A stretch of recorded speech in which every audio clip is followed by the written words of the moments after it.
Hi, everyone. Welcome back to the Leader in You podcast brought to you by EMC Leaders. My name is Polina, and I co-host this amazing podcast with the wonderful Dr. Lola Gershfeld. Hello, everyone. Hello, Polina. And I'm so excited for today's podcast. Yes, we have a very special guest here today on our podcast. Her name is Aoife O'Brien. Welcome, Aoife, to our show.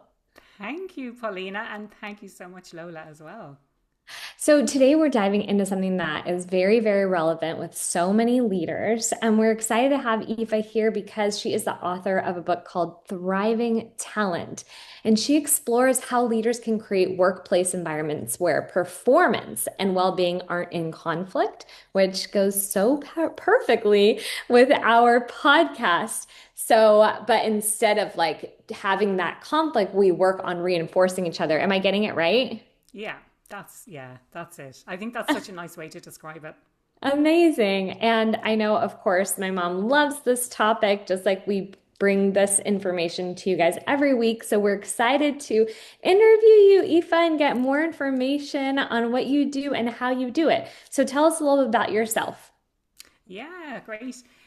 So for about 20 years, I worked in corporate roles in fast-moving consumer goods, which is called consumer packaged goods in the US. So CPG, it's anything that's sold at a supermarket essentially. And while I was doing those roles for a long time, I worked in really positive working environments.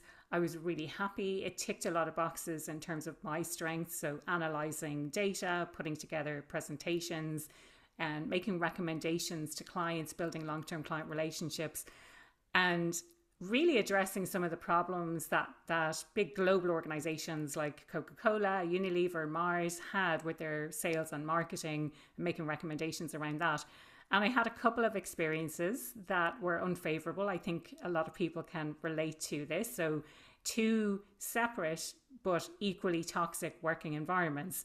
And I left one and I traveled for a year and I ended up in yet another toxic working environment. And I think through both of those experiences, I started questioning myself and my worth. And I started questioning, what should HR be doing in this situation? What should leaders be doing in this situation? And eventually, in that second workplace, I left without anything to go to, no excuse, no travel, nothing. I just left and I went on and I did a master's in organizational behavior. And I asked these very important questions. And from the answers I got to those questions, I started using that information, talking about it on my own podcast, Happier at Work, and working with organizations and eventually compiling that information. It has evolved and changed over time, but eventually compiling that into my Thriving Talent framework, which is the basis of my book. That's amazing. So how long have you been working in this field? So I left in 2018. So it's about coming up on 8 years, which is really scary to say, especially after 20 years in a completely different industry. Like, this is all brand new to me, coming at it with fresh eyes, but hopefully a fresh take and also different insights or different strengths that I can take from a different industry. So, why is it scary for you to Good think that it's been question. 8 years? I think any sort of change like this is tends to bring that bit of fear or that bit of like, who am I to talk about this, or who am I to say, or who am I to have an opinion, when there's, and I especially remember this when I first started my business. There were all these other amazing, what I perceived amazing businesswomen who had all the answers, who had everything figured out. Now that I am where I am now, I realize that they absolutely didn't have anything figured out, and we're all trying to figure things out as we go along. I think we all do that, right? Like even in the fields that we work in, there's always some, especially if it works so different than what society views as normal, right? We have still just a little bit of doubt that creeps up in our Yeah, or mind. comparing ourselves to people who have Yeah. more experience or a different approach, or yeah, it's yeah. And actually, I'm so happy that you brought that up because this is such a very common feeling that happens in the workplace organization, right? And typically, people who aren't able to identify what those fears are, then that is what starts us, to get involved in a conflict with other people, right? We have that fear, the fear of what feels maybe not safe for us comes up, or Mm, what the unknown is, or those yeah. doubts that come into play. And then that really makes it challenging for us to connect with other people. So I love that you brought it up because it is so normal. Even in the line of work that we're in, we still experience those same things. It's Yeah. not that we are learning these tools and now we don't have conflicts anymore, we don't have fears anymore. Just how Yes, can we, exactly. yeah, how can we like verbalize it, vocalize it, clarify what's happening with us so we Mm. don't feel alone in the experience. So I This is really, it. And I think if we don't have that language, which I probably didn't when I still worked in my corporate career, if we don't have that language, it manifests as something completely different than if we do understand what's going on internally for us. I think if we don't really understand, it can come across as defensiveness or I'm always right or Mhm. whatever way it shows up, which again causes that disconnect and conflict between us and other people. Are you from Ireland? I am. I Okay. am. Okay, yeah, that distinct accent. I wanted to point that out too, because, what we're seeing here is that it's not like localized to one country, the US, No, absolutely. No, no, you no. This know? is global. Yes. And those issues that I mentioned. So I have worked in that industry, like I say, for 20 years, but I worked in Ireland and I worked in the UK and I worked in Australia as well. And the companies that I work with, they're not just kind of localized to Ireland. They're from all over. These problems are not just, if someone is thinking it's just me or it's just this company. No, these are universal. Yeah, it's so interesting. I was having the conversation with the lady from Lithuania, and it's like we were talking about how different cultures have different ways of, some people are not as comfortable, but I actually completely disagree. Like, yes, there's a lot of cultural differences, but in one way I see that's very similar across all cultures all over the world is the inability to express feelings, you Okay. know? Do you So this mean for fear that we don't want to hurt other people's feelings by expressing ourselves? Is that what you mean? Yeah, Yeah, exactly. And yeah, also, we just don't know, right? Is it okay for us to share what's happening with us? Is it yeah. okay for us to, be vocal? Is that even such a thing? Is it even possible for us to have these feelings and feel comfortable in the feelings that we're experiencing? Yeah, So, and Yeah. sometimes I people just don't have the language for it. Yeah, yeah. I was training the team in South Africa today, and they were like I was asking like what was happening for you, and she's like I don't know, right? Yeah.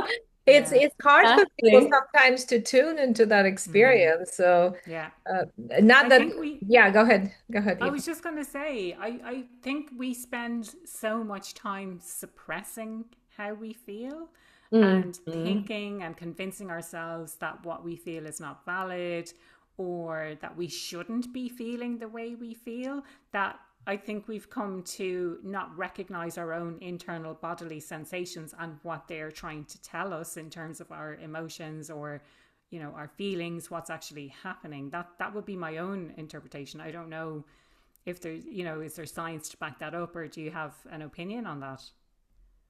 Well, I agree with you. It's we just feel like it's not acceptable. You're right. Okay. If we express it and if we even say it, there's a fear of rejection. People Yes. turn away from us, they will not Mm. accept it, and they will think I'm weak or I'm pathetic somehow. I'm not strong enough to deal with the work. So I'm exposing my vulnerability, and now how are they going to look at me with that Yeah. vulnerability out there? So Yeah.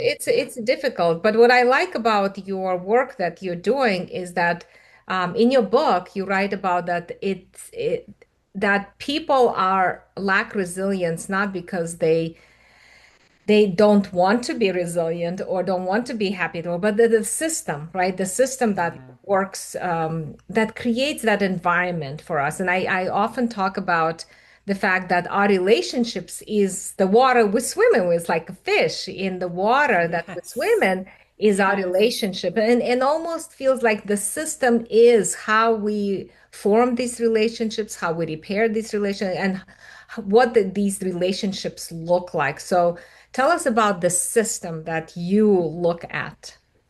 Yeah, I think for me, I think we have a tendency to put the onus on individuals, whether we're talking about well being at work, whether we're talking about connections, whatever it is that we're talking about, we tend to put the onus and therefore the blame, the fault on the individuals, when in fact it's the system that we've created, the system of work, that doesn't necessarily lend itself to be able to form those connections. Or as an example from well-being perspective in particular, the system of work, if we have too much work to do and there's physically too much work, then we can't focus on our well-being because there's too much work to be done, and that's the system. And then we blame individuals for not being resilient enough, or not, not working long enough hours, whatever it might be. So that's kind of, I suppose, the distinction I would make between the conditions that we've created and then putting the onus on the individual to be more resilient, or to be the ones to take responsibility. I think your earlier point about vulnerability and creating that environment, like that is one of the conditions that I think we mostly don't have at work. We like to think that we've created a psychologically safe environment, but the research shows that the vast majority of workplaces are not psychologically safe. But we don't know that we don't have safety because we tend to see the silence, and the silence isn't telling us anything. The silence is actually people not speaking up. And so in order to create those conditions of connection, I think it's really important to have the condition of psychological safety first. Yeah, I mean, that's amazing. Are there signs, did you say, that you can tell, like when you work with an organization at the beginning or when you start working with an organization, do you do like an evaluation or you see certain signs that gives you that understanding of what's going on? Absolutely, yeah. I usually start with like an audit to understand like what's going on, but then just through speaking with people, it becomes quite clear if you have conversations one on one and people feel free to be open, or they say something about their colleagues that they don't feel like they can say in front of their colleagues, then it becomes very obvious that there isn't that sense of psychological safety within the team, that they're not sharing directly with people what their opinion is. Again, going back to this idea that it may be that I don't want to offend the other person by sharing what's on my mind or by sharing what's going on for me. So yeah, those kinds of signs on an individual basis, but then more on the leadership side of things, just the leadership's approach. And if there's very command and control, and if things have to go through the leader, like we can't make decisions for ourselves, I think that's a really strong sign that we haven't created these conditions for people to thrive. When I Mm. think about the framework more generally, so the book is based around this framework, and we look at psychological safety as the foundation for everything, because we need to have psychological safety in place in order to activate across the three pillars. So pillar one is the workplace culture, making sure that we have, shaped the culture and taken active responsibility for shaping that culture, even if it's just the culture within our teams. And then the second pillar is all about drivers at work. So that's about making sure that we are satisfying the individual needs of the people in the team. And this is where it gets complicated, because the needs of individuals can be different. So we have universal needs for autonomy, relatedness, and competence, for example. So autonomy being a state of choice and control over what we do and how we do it. But when I did my research, it's not just about satisfying that need for autonomy, it's about finding a balance. So, for example, I may have a very strong need for autonomy. You just need to tell me what needs to be done and leave me, and I'll do what needs to be done. Whereas someone else who has everything else is exactly the same as me, but they actually have a much stronger need, an inner need for guidance. They need to be told in a lot of detail what needs to be done. And that's how we're different. And it may change over time as well. So, as you're a longer tenure in a role, as you progress in your career, you may have a greater need for autonomy. So, if you've ever not had autonomy, or if your need for autonomy has been thwarted, for example, then it's likely you have had a micromanager who's telling you every single thing you need to do, who's maybe checking your calendar. So there's all of these things that can happen within this. The third pillar is around capabilities, and that's about leveraging strengths. So understanding what our own unique strengths are, being able to work as part of a team and leveraging strengths across the team. If you think of this, like, strengths is definitely not something that I ever spoke about when I worked in corporate. You might know Claire, she does brilliant things on Excel, but what is that underlying strength that she actually has? Is it about analytical? Is it, and trying to isolate what that is and give her more opportunities to use those strengths. I did a poll on LinkedIn. This was a number of years ago now, but it shows that 86% of people didn't feel like they were really fulfilling their potential at work. And so to me, there's an opportunity to understand what is that potential, what is that gap that we're actually missing. The capstone on the model, so if you imagine it like a temple, so we have the foundation of psychological safety, we have the pillars of culture, drivers and capabilities, and then a capstone of leadership. And this, I think, is where it gets quite interesting, because when I look at leadership, I look at leading ourselves first. So understanding that emotional connection. I talked about attachment theory, which I talked about with Dr. Lola on my own podcast. I think it was really fascinating understanding those kinds of things that really drive us at work and make us more effective at leading ourselves, so that we are more effective at leading other people. Do you want to add something? No, no, it's good. It's a good. So, okay, go ahead. No, no, go ahead. Okay. So when you say psychological safety, do you feel like what is driving that psychological safety? Because it's interesting when we work with different teams and such, we speak more on emotions and the importance of emotional safety. So Oh, is there a interesting. Okay. reason why you use the word psychological safety, and what does that look like? Yeah, it's the term that I'm familiar with most. So, psychological safety being you feel like it's okay to speak up and share what's going on for you without fear of repercussions. So, whether someone is going to reprimand you in some way or ridicule you in some way. So, it's that feeling that it's okay for me to speak up. Now, emotional safety, that may be more to do with emotions and speaking your mind about how you're feeling, whereas psychological safety is more you can share an idea, you can share that you don't agree with something, or something like that. Am I reading that correctly, that emotional safety is feeling safe to share your feelings more so than ideas? Well, actually, so yeah, so when we think about the ability or the inability to share what we call content, so Mm. ideas, collaborations on projects, moving forward in the workplace, that isn't actually possible unless we feel emotionally safe. Okay. So that's what we work on is on below and on the deeper level of every idea, work project, work situation that needs to be discussed. We have to feel safe enough to discuss those things Mm. if we're emotionally connected.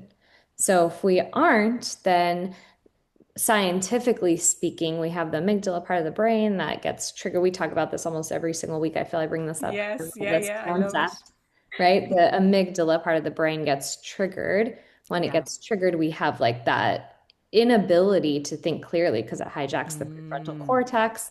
The yeah, prefrontal cortex can then not feel safe to share ideas or even access the ability to have ideas or yeah, to collaborate in some sort of mastermind or meeting or to even respond to emails in the workplace. So that's what where our approach is well, on an emotional level, how safe do you feel to talk about new ideas, to mm, express your concerns, or to disagree in a situation? Because if we don't feel that we have that emotional safety to do that, we won't actually physically be able to do that. yeah. Because you have something that's actually blocking your brain from doing that. Yeah, Yeah. absolutely. And You it's feel just kind of threatened in some way. Yeah. yeah, and or it just kind of comes back to the very first, how we first started this podcast, which is the fear that comes up. You know, the first thing you said was like, yeah, it is scary to even think that I've been doing this for 8 years Yeah. because it's still, that's still there for you because Yeah. it's so different than what you were so used to, right? But you didn't Yeah. want to work in that toxic workplace environment. And that's exactly what we see in all these teens is that fear that they're experiencing. They probably can't verbalize it clearly like you did so eloquently here, but they have that fear. And because it is sitting in their amygdala, triggering them in the situations that they're experiencing in the workplace, Mm, that's when we don't actually have access to think clearly and have the ability to share those ideas. mm. So I think, right, how do we then, because I can think, yeah, psychological safety could be very closely related to emotional safety because psychologically, safety, as described by you, we can't necessarily access those ideas unless we feel emotionally safe to do so. Yeah. And Right? you've prompted me. I feel like I need to look at the research on these two things and be like, are these actually the same thing, but using different language in different contexts or something like that? And I'd love to explore with you the kind of the basis for this. Like with Lola, what I was talking about before we started recording was this idea of need satisfaction at work. And when we can have our needs satisfied, and so the needs, the universal needs that I mentioned were autonomy, relatedness, and competence. So, relatedness being our sense of connection and belonging with other people, and competence feeling capable of doing the role. But we also have unique needs above and beyond that. So, those are universal, we all have them, but we also have our own unique needs that need to be satisfied. Do you think, and maybe we can hash this out, but do you think that that need satisfaction is a really important factor relating to creating that emotional connection? Well, I think I know Dr. Lola's gonna hop in a second because she's really good with like all of the really great people that have taught all the science attachment based on attachment theory. But remember the understanding of how important emotional connection is comes from the attachment theory Mm, and which states that we can't function as humans and thrive in an environment unless we feel emotionally connected to other humans in the same environment that we're working in. Same goes for relationships in and out of our workplace. So I get what you're saying, and I can see how it correlates. Relatedness is important, of course, and capabilities definitely important, but the actual ability for us to relate and be capable to fulfill our position mm, and job or duties is how connected are we? mm, How connected? And because the way the brain works, right? It's, yeah, we can say like, oh, it's our personal opinion, but scientifically speaking, the way that brain works is that it thrives in an environment where we feel connected emotionally speaking. So yeah, those needs actually, even though each person has unique needs, we actually collectively as a human being, we have very similar emotional needs. We have to feel mm, heard, validated, understood, seen, valued, you know.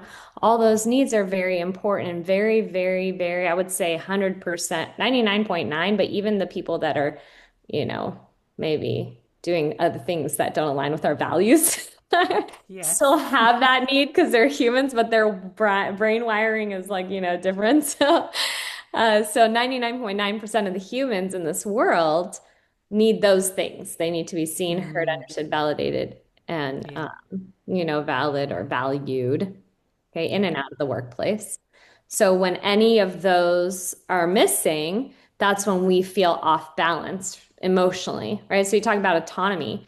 Well, the way that we see it is when you become emotionally off balance, we start to act weird. I love this analogy. My mom said it in we did a presentation at a talent development conference, and she says the fish, like if you take a fish, right, it swims in water. If you take it out of the water and put it on the floor, it's going to act weird, right? It's Yes. dying pretty much, but it's going Yeah. to act weird. It's the same thing. And we see people acting weird all the time in all different extreme situations, like Mm, aggressive violence, whatever that happens in this world, yeah. but also like completely other side. It could be like a very weird person, like a person who's normally maybe speaking this way is now speaking a different way or responding a different way in text. Like they start to act Yes. weird, right? So this Because is they've what, lost that connection with others yeah, because they feel threatened in some way. yeah, There's something going on, and and we talked about this on my podcast as well. It's that the fundamental attachment. If you are securely attached, maybe you'll have a different response, or your response won't be as strong. But if you're insecurely attached, then you're going to go one of two extreme ways, which is to withdraw or to get angry and pursue, aggressive. yeah, Yeah. yeah. So all of that to say, like when someone acts weird, this is our signs. So when you maybe say autonomy, finding that autonomy, we say finding that emotional balance to get us Mm, out of the acting weird back yeah. into the feeling of emotionally connected so we can get Mm, back to what we all want, which is to be able to be ourselves. And so yeah. ultimately, at the very end of the day, in the workplace, in and out of the workplace, we just want to be ourselves in every single relationship. But when we are unable to access that because of our fears, our disconnections, whatever those feelings come up, not feeling seen, heard, validated, understood, valued, then we get off balance. And so Mm, every single day we go to work and maybe we have someone who doesn't respond to an email, someone who uses a different tone yeah. of voice, someone who is, commanding us or whatever, we get thrown off balance. So when we Mm, don't have the ability to rebalance ourselves or reach for someone to get that connection, then we can't do the things that you're saying, which is relate. We can't reach mm, our capabilities, right? We yeah. can't actually use those pillars. And in our language, we say responsive, engaged. We could be responsive and we could be engaged and we can be attentive only when we are emotionally connected, which gives Yeah. us access to the ability to use our capabilities to the Mm, optimal level in our workplace and yeah. to relate to others. Yeah. So, So it's nearly another layer then. So along with psychological safety, there's that emotional safety as well that you need to have in order to activate these three pillars around like having workplace culture, aligned values, having the drivers and the derailers as well that I didn't mention, but things like wanting to be right all the time gets in the way of us being able to connect properly with other people, wanting everything to be perfect. So we're overworking, we're spending way too much time. And then on the capabilities piece, we need to have that emotional safety to be able to try things and to be able to work effectively with other people. So it's like almost another layer. Emotional safety and psychological safety go hand in hand.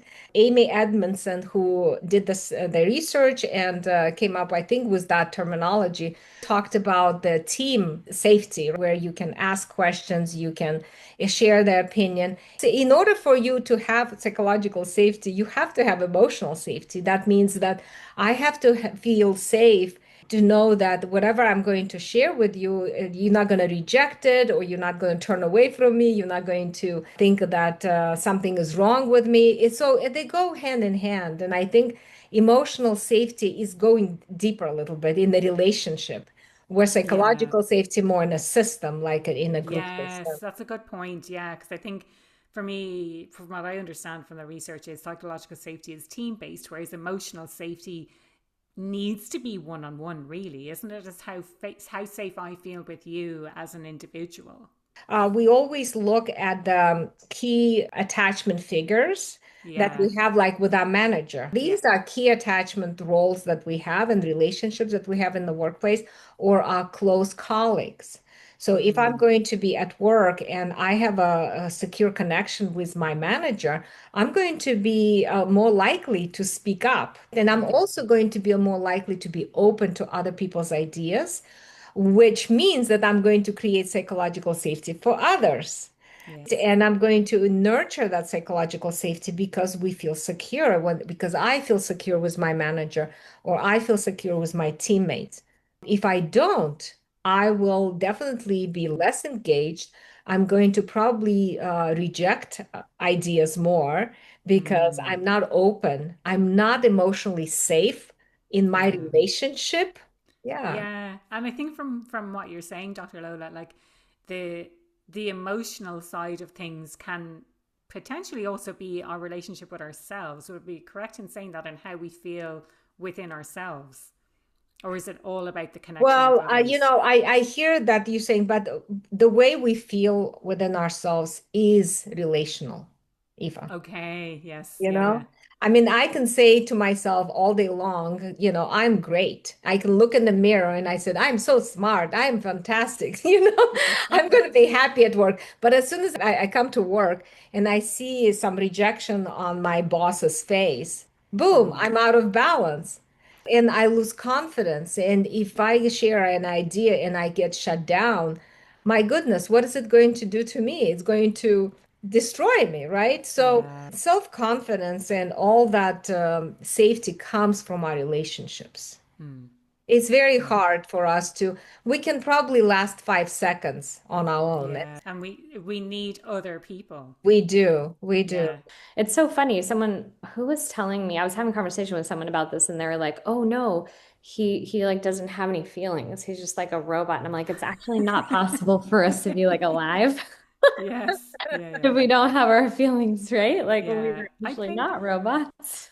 I think sometimes though, and again, kind of going back to what I said earlier, maybe we're so used to suppressing how we feel or not showing outwardly that we have emotions, especially in the workplace, I think, and especially if you come from a certain background. Like I remember when I first started work, we would definitely not have been talking about emotions at work. And so when I started my career, that's how you're starting. You're starting by not Mhm. talking about things, and you keep home and work very separate. Whereas now I think things have changed and they've evolved over time.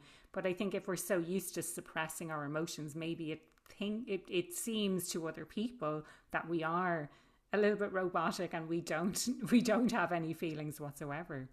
Yeah, yeah, it's very true. Also, it's just like such an unknown territory, and now definitely more than ever before, there's a lot of progressive awakening, like you hear the word woke or awoke, awaken, like people are becoming self-aware of what's Mm, happening to them in an emotional way. And so there's a lot more understanding and light to this yeah, topics. yeah.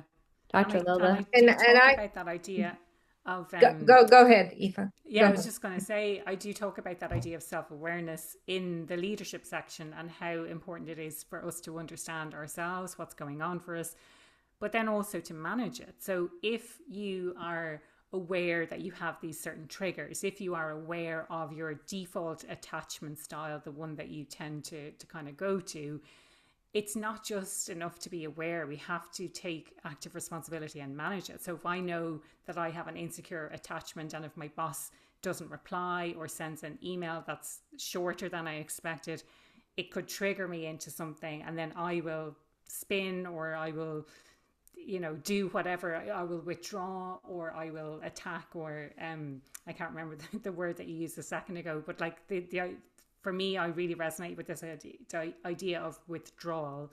So I Yeah. will withdraw from this relationship. I'll go quiet on people. But being aware of that, I think, is not enough. I think we need to manage that. So we know that this is my default.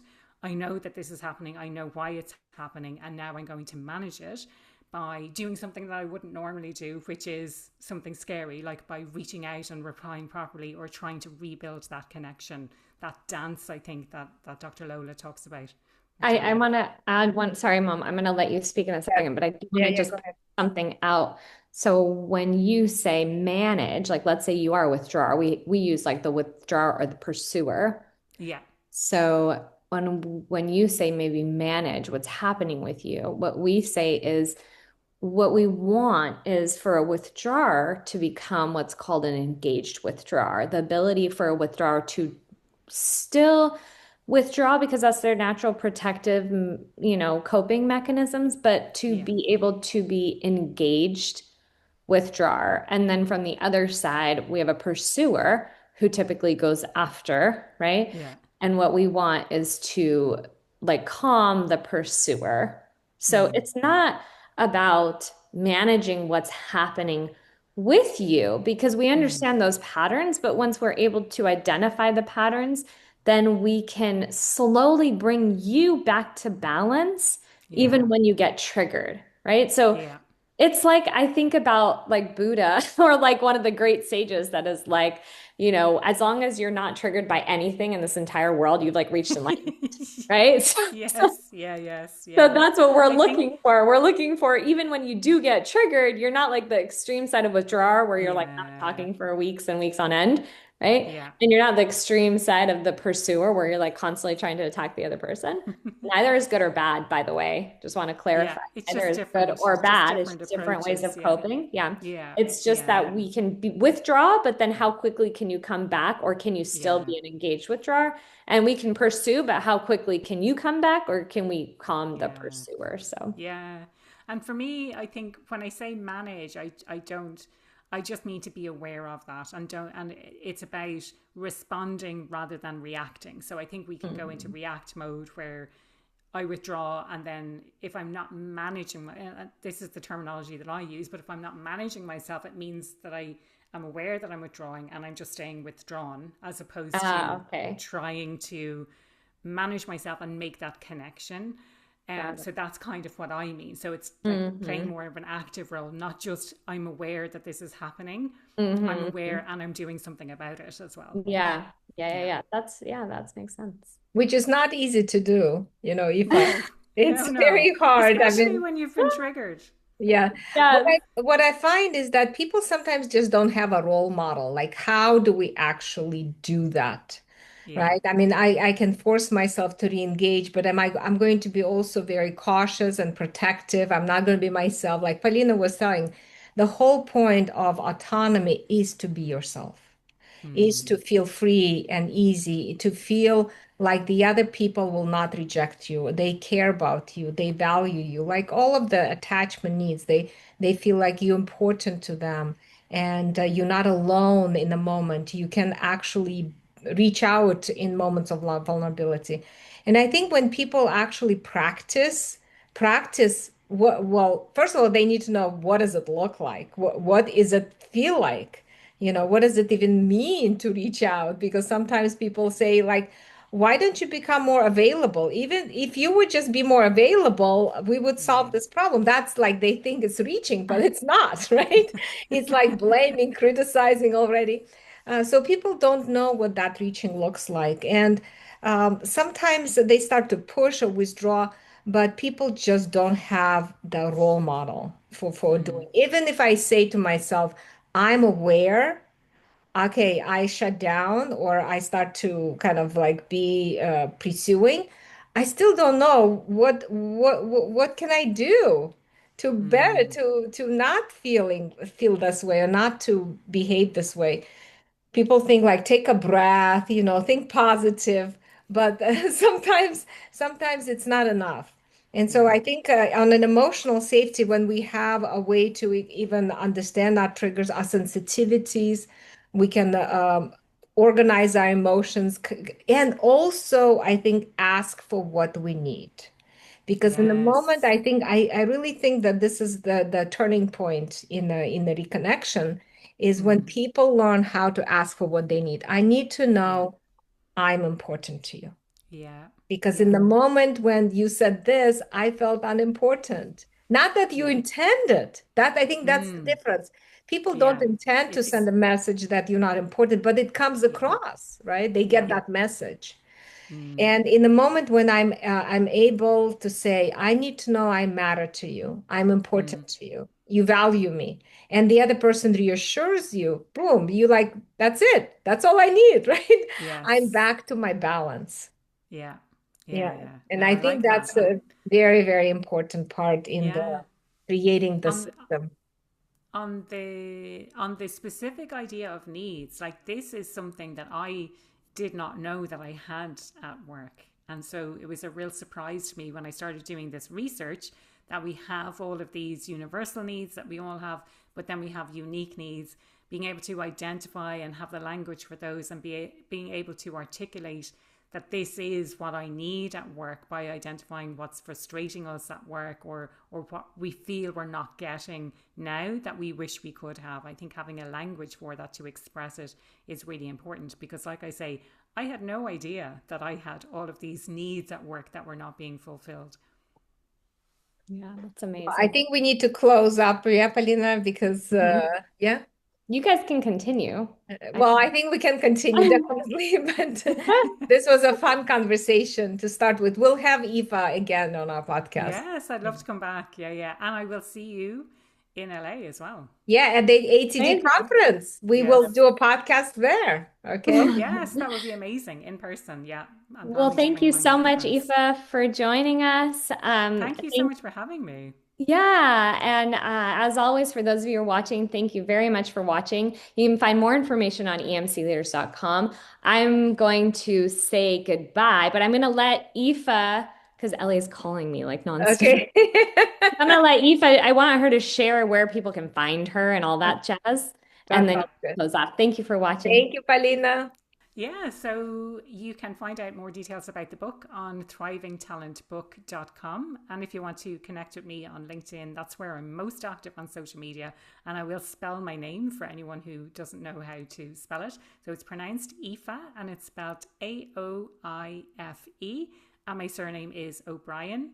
That's the standard spelling. So it's O apostrophe Brien.